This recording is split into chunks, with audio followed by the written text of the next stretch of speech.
Movie की शुरुआत part 2 के आगे से ही होती है कि नोआ और एल अब एक साथ हो गए हैं और एल को 2 यूनिवर्सिटीज़ में एडमिशन के लिए मिल जाता है, एक तो हार्वर्ड यूनिवर्सिटी और दूसरी बर्कली यूनिवर्सिटी। अब उसे डिसाइड करना था कि वह अपने बॉयफ्रेंड के साथ हार्वर्ड जाए या फिर अपने बेस्ट फ्रेंड के साथ बर्कली जाए। तो इन सब सिचुएशंस को साइड रखते हुए नोआ, एल, रेचल और ली चारों एक हफ्ते की रोड ट्रिप के लिए चले जाते हैं, जहां वो खूब इंजॉय करते हैं, जैसे बीच में मच्छी पकड़ना और भी बहुत सारी चीज़ें करते हैं।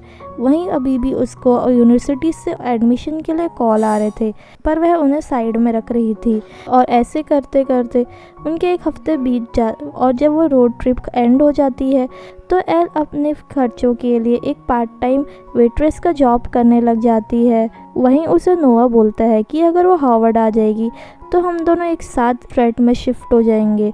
तभी उसके फादर उन्हें बुलाते हैं और बताते हैं कि वो लोग अपना बीच हाउस बेच रहे हैं। पर ये सब बातें सुन के वो चारों बहुत ज़्यादा शॉक हो जाते हैं, क्योंकि उनकी बचपन की यादें उस बीच हाउस से जुड़ी हुई थी। वे काफ़ी मना भी करते हैं, पर उनके पेरेंट्स नहीं मानते हैं और बोलते हैं कि हमारी फाइनेंशियल कंडीशन अभी इतनी अच्छी नहीं है तो हमें इसे बेचना चाहिए। वहीं एल को अभी भी यूनिवर्सिटी से कॉल आ रहे थे और वो काफ़ी टेंस भी रह रही थी। तो उस बीच हाउस को बेचने से पहले वो आखिरी टाइम उस जगह जाते हैं और वहाँ जाके उन्हें अपने बचपन की यादें आने लग जाती है। वहाँ ली और एल को उनकी एक बकेट लिस्ट मिलती है जो उन्होंने बचपन में बनाई थी कि वो बड़े होकर ये सारी चीज़ें पूरी करेंगे।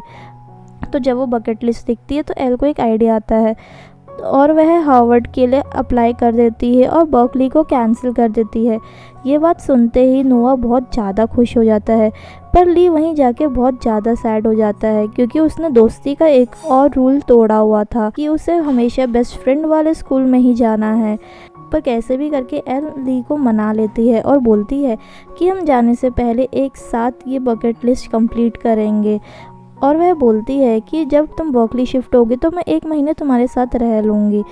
वहीं अब बीच हाउस बेचने से पहले नोआ वहाँ पे एक पार्टी रखता है जिसमें वो खूब ज़्यादा एंजॉय करते हैं और बहुत मस्ती करते हैं। वहीं जब पार्टी होती है तो उसमें देखती है कि उसका बेस्ट फ्रेंड ली अपने सीनियर्स के साथ बैठा हुआ है और वो काफ़ी मज़ा कर रहा है। लेकिन वहीं एल अभी भी थोड़ा सैड थी, क्योंकि वो अपने बेस्ट फ्रेंड से दूर नहीं होना चाहती थी और उसे उससे बहुत दूर जाना पड़ रहा है। और अगले दिन से एल और ली वो बकेट लिस्ट कंप्लीट करने लग जाते हैं, जैसे नियॉन गैस को पीना, स्काई डाइविंग करना, एरोप्लेन से कूदना, हाई जंपिंग लगाना और बहुत सारी चीज़ें करने लग जाते हैं। वहीं एल जब एक दिन काम कर रही होती है तो उसे मार्को मिलता है और मार्को वही था जिसको उसने पहले सीजन में किस करी हुई थी और उसी की वजह से नोआ और एल का झगड़ा भी हुआ था। तो मार्को उसे बताता है कि वो साइड के ही वाटर पार्क में काम करता है, उसे आने को बोलता है और वो हाँ कर देती है। वहीं नोआ भी अपनी पुरानी फ्रेंड क्लोई को फ़ोन करके पार्टी के लिए बुला देता है। जब रात को नोआ और एल वहाँ घूमने जाते हैं तो नोआ उसे बता देता है कि मैंने क्लोई को पार्टी में बुलाया हुआ है। तभी एल भी उसे बता देती है कि मार्को भी यही है और उसने भी मुझे वाटरफॉल पे बुलाया हुआ है। मार्को का नाम सुनते ही नोआ को बहुत गुस्सा आने लग जाता है और उसे गुस्सा करके चले जाता है, पर तभी जाके उसे मनाने भी लग जाता है और उसे सॉरी बोल देता है। वहीं अगले दिन एल और ली नोआ को अपने प्लान में शामिल होने को बोलते हैं, पर वो साफ मना कर देता है। जब अपने घर आती है तो देखती है कि उसके फादर की नई गर्लफ्रेंड आई है जिसका नाम लिंडा होता है और एल को वो अच्छी नहीं लगती है। तो एल और ली खुद ही उस वाटर पार्क में चले जाते हैं जहाँ उन्हें मार्को भी मिलता है और वो काफ़ी इंजॉय करते हैं। और वह फिर एक कार रेसिंग में जाते हैं जहाँ पे एल ने एक मारियो की कॉस्ट्यूम पहनी हुई थी और ली ने एक बारबी ड्रेस पहनी हुई थी। और तभी वहाँ मार्को आ जाता है और मार्को ने वही कॉस्ट्यूम पहनी थी जिसको नोआ के लिए बोला गया था। पर ये सब देख के नोआ और ज़्यादा गुस्सा करने लग जाता है, तो वह खुद ही उस रेस में कंपटीशन लेने का सोचता है। और जब कार रेस स्टार्ट होती है तो सब बहुत आगे जा रहे होते हैं, पर आखिरी में सिर्फ नोआ और मार्को ही बचते हैं और मार्को भी उसे हरा देता है और उससे हाथ मिलाने की कोशिश करता है, तो नोआ उसे इग्नोर करके चले जाता है। वहीं जब ली आती है तो उसे समझाती है कि ये सिर्फ एक कंपटीशन है और कुछ नहीं, पर नोआ उस पर और ज़्यादा गुस्सा करके उसे सुना देता है और उससे झगड़ा करके चले जाता है। वहीं उसे बीच पे क्लोई मिलती है जिसके पेरेंट्स का डिवोर्स हो चुका था और वो काफ़ी सैड थी। वहीं ली एल के पास आता है उसे एक और बकेट लिस्ट कंप्लीट करनी थी और आज रात उन्हें उस जगह जाना था। वहीं जब वो शाम को जाती है तो देखती है कि नोवा ने उसके लिए बहुत अच्छा डिनर सेट तैयार कर रखा है, पर एल उसे मना कर देती है और उसे बताती है कि उसे अभी ली के साथ जाना है अपनी बकेट लिस्ट कंप्लीट करने, वरना वो गुस्सा हो जाएगा। उधर नोवा भी गुस्सा होने लग जाता है, तो वो बोलता है कि तुम मेरे को बिल्कुल टाइम नहीं देती है। एल उसे सॉरी बोल के वहाँ से चले जाती है। जब एल और ली रेस्टोरेंट जाते हैं तो उनके सारे और भी दोस्त आए होते हैं, तो अचानक से वहाँ डांस करने लग जाते हैं, जिसको देख के वहाँ बैठे लोग काफ़ी इंजॉय करने लग जाते हैं। वहीं जब एल घर आती है तो देखती है कि नोवा सैड होके सो चुका है। वहीं अगले दिन उसे रेस्टोरेंट में मार्को मिलता है, तो मार्को को अपनी कहानी बताने लग जाती है कि वो ली और उसके चक्कर में काफ़ी डिप्रेस रहने लग गई है। वहीं नोवा को क्लोए मिलती है, जो भी काफ़ी डिप्रेस थी क्योंकि उसके पेरेंट्स का डिवोर्स हो रहा था। तो नोवा उसे शांत कराता है, तो उसे क्लोए बताती है कि तुम्हें झगड़ा नहीं करना चाहिए और एक साथ रहना चाहिए। तो नोवा यही करता है और वह एल के पास जाके उसे सॉरी बोलता है और एल भी उसे सॉरी बोलती है और वो दोनों फिर से क्लोज आ जाते हैं। वही तभी मार्को आ रहा था, तो मार्को उन दोनों को देखकर काफ़ी सैड हो जाता है और वो वहाँ से चले जाता है। वहीं एल अब अगले दिन ली को बोलती है कि मैं तुम्हारे साथ बर्कली नहीं आ सकती क्योंकि मेरा और नोआ का झगड़ा अभी सॉल्व हुआ है। वहीं नोआ को एल का लेटर मिल जाता है जो कि बर्कली का था, तब उसे पता चलता है कि उसने बर्कली कैंसिल करा ताकि वो उसके साथ हार्वर्ड जा सके। वहीं एल अब मार्को को भी बोल देती है कि तुम मुझसे दूर रहना और मैं नहीं चाहती हूँ कि मेरा और नोआ का फिर से झगड़ा हो। वहीं जब वो बीच में वॉलीबॉल खेल रहे होते हैं तो मार्को भी उनके साथ खेलने लग जाता है, तो नोआ उस पर जानबूझ के बॉल मार देता है और उससे बहस करने लग जाता है, जिससे मार्को को गुस्सा आता है और उसके मुंह पे पंच कर देता है। तभी वहाँ एल आ जाती है जो उन दोनों को रोकती है और नोआ वहाँ से चले जाता है। मार्को शाम को एल से सॉरी बोलने आता है, पर एल उस पर गुस्सा करके उसे भगा देती है और बोलती है कि तुम दोबारा मत आना।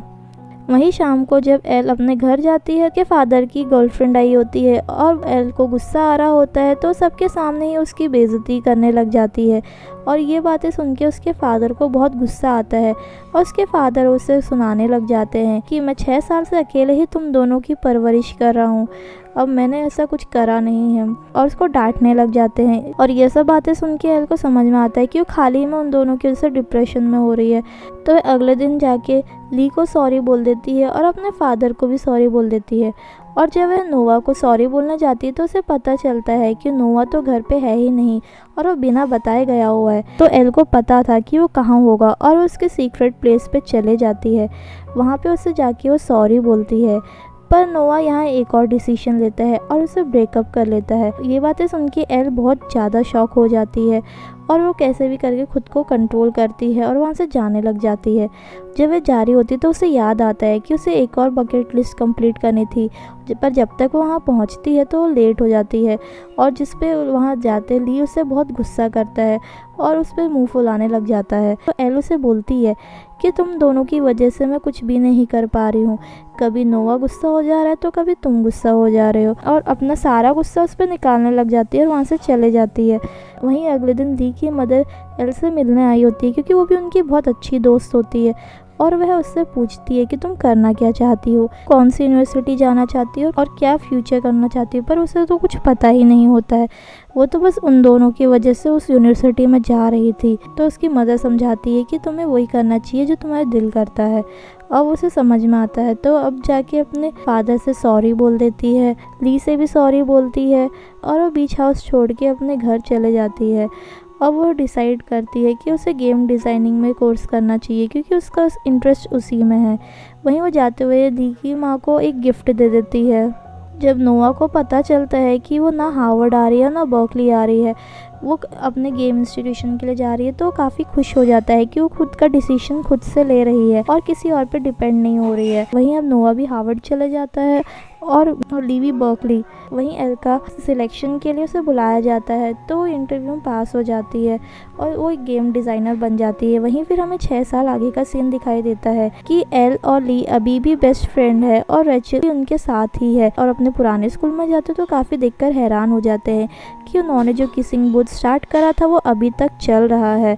तभी हमें वहाँ नोवा भी दिखाई देता है, जिसको अभी भी एल ही पसंद थी और वह एक लॉयर बन चुका था। वहीं एल भी एक गेम डेवलपर बन चुकी थी और वो दोनों फिर एक साथ रोड ट्रिप पर जाते हैं और इसी के साथ मूवी एंड हो जाती है। तो अगर आपको अच्छी लगी, please do like, share and subscribe. Thank you.